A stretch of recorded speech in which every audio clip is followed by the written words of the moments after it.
Friends, இது last வீடியோவில் continuation vlog தான். நம்ம கன்னியாகுமரி டு மதுரை தான் வந்து போயிட்டுருக்கோம். அண்ட் வந்து பார்த்திங்கன்னா ஆல்மோஸ்ட் டைம் வந்து 3:00 கிட்ட ஆகிடுச்சு. ஸோ லன்ச் யாருமே சாப்பிடாதனால நம்ம வந்துட்டு இந்த நியூ நிலா பேக்கரி அப்படின்றதுக்கு தான் போனோம். அண்ட் இங்கேயே கூட வந்துட்டு பார்த்திங்கன்னா ரெஸ்டாரண்ட்டும் அவைலபிளாக இருக்குது.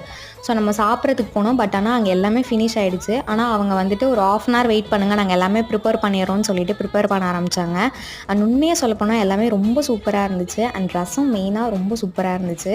அண்ட் அவங்க பரிமாறின விதமுமே வந்துட்டு ரொம்ப நல்லா இருந்துச்சு. ஸோ கட்டி முடிச்சோன்னு பார்த்திங்கன்னா நம்மளும் ட்ராவலை ஸ்டார்ட் பண்ணியாச்சு. நம்ம வந்து மதுரை ரீச் ஆகிறதுக்கு 7:00 to 7:30 அந்த மாதிரி டைம் ஆனிச்சு. ஸோ ஃபஸ்ட்டு நம்ம போன கோயில் எங்கே அப்படின்னு பார்த்திங்கன்னா முதல் படையான திருப்பரங்குன்றத்துக்கு தான் நம்ம ஃபஸ்ட்டு போயிருந்தோம். அண்ட் நல்லபடியாக அங்கே சாமியெல்லாம் கும்பிட்டுட்டு அடுத்தது நம்ம எங்கே போகிறோம் அப்படின்னு பார்த்திங்கன்னா மதுரை மீனாட்சி அம்மன் கோயிலுக்கு தான் போகிறோம். அண்ட் மதுரை மீனாட்சி அம்மன் கோயிலில் ஃபோன்ஸ் எதுவுமே அலோடு இல்லை அப்படின்றனால நம்ம வெளியே எல்லாமே லாக்கரில் வச்சுட்டு போயாச்சு. அண்ட் நம்ம சேனல் இன்னும் புதுசாக பார்த்திங்கன்னா சப்ஸ்கிரைப் பண்ணி பக்கத்தில் உள்ள பெல் ஐக்கானே கிளிக் பண்ணிக்கோங்க. அப்போ தான் நான் போகிற வீடியோஸ் உங்களுக்கு உடனே நோட்டிஃபிகேஷனாக வரும்.